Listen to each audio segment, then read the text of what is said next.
من احلى واسهل الاكلات اللي بعملها لما ببقى مستعجله هي المكرونه بالهوت دوج والخضار. وقت تحضيرها كله مش بياخد مني اكتر من 10 دقايق.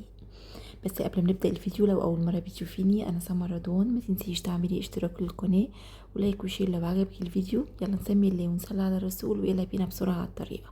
اول حاجه رفعت حله على النار ونزلت فيها بميه، واول ما الميه غليت نزلت فيها بمعلقه صغيره من الملح ومكرونه اي نوع تحبيه. انا استخدمت مكرونه سباجيتي، ده كان كيس وزنه 400 جرام. ورفعت طاسه على النار، نزلت فيها بشويه زيت. معايا طبق فيه هوت دوج، بصلايه متقطعه صغير، 3 فصوص توم متقطعين صغير، فلفل الوان احمر على اخضر. اول حاجه نزلت بيها هي البصل. شوحته كويس قوي تشويحتين لحد ما بدا يدبل بالشكل اللي انتوا شايفينه ده. طبعا ما انساش المكرونه، انا واقفه جنبها بقلبها عشان ما تلزقش ولا تمسك في بعضها. حلوه قوي كده. هرجع تاني للبصل، كملت تشويح فيه لحد ما بدا يدبل.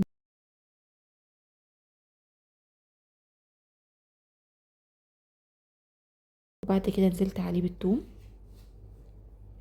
انا مش عايزه لا البصل ولا الثوم ياخدوا لون، مجرد بس ما ريحه الثوم تطلع نزلت عليه بالهوت دوج وارجع اشوح تاني.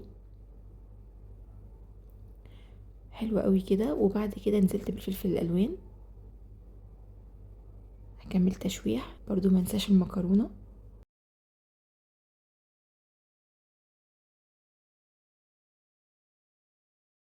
انا استخدمت المكرونه كانت بتغيب شويه في السوا. تابع المكرونه، انا عايز سواها حوالي 90% بس. انا دلوقتي بشوف سواها لقيتها لسه شويه. لو هتستوي قبل ما الهوت دوج يستوي صفيها في مصفى وبراديها تحت ميه من الحنفيه لحد ما الهوت دوج يستوي. لو المكرونه وقت سواها كانت مناسبه مع وقت سوا الهوت دوج، يبقى على طول هاتيها من الميه السخنه بتاعتها تصفيها وتحطيها على طول على الهوت دوج زي ما انا هعمل دلوقتي. نرجع بقى للهوت دوج. انا نزلت بكيس صلصه، انا ببقى مفرزاها في الفريزر. لو انتي هتستخدمي طماطم فريش يبقى انا عايزه عصير كوبايتين طماطم كبار.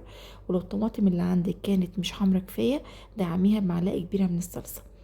انا هنا على فكره زودت معلقه كبيره برضو من صلصه الطماطم لان انا بحب صلصه المكرونه تكون حمرا كفايه. بس المقطع ده ما تصورش. التوابل اللي استخدمتها هي ملح وفلفل اسود وبابريكا. هتسيبي الطماطم لحد ما تتسبك كويس. انا هنا عشان الصلصه كانت مجمده سبتها بس لحد ما فكت. شلت المكرونه على طول سواها زي ما قلت لكم كان 90% بس. بتكمل سواها في الصلصه عشان ما تعجنش منك.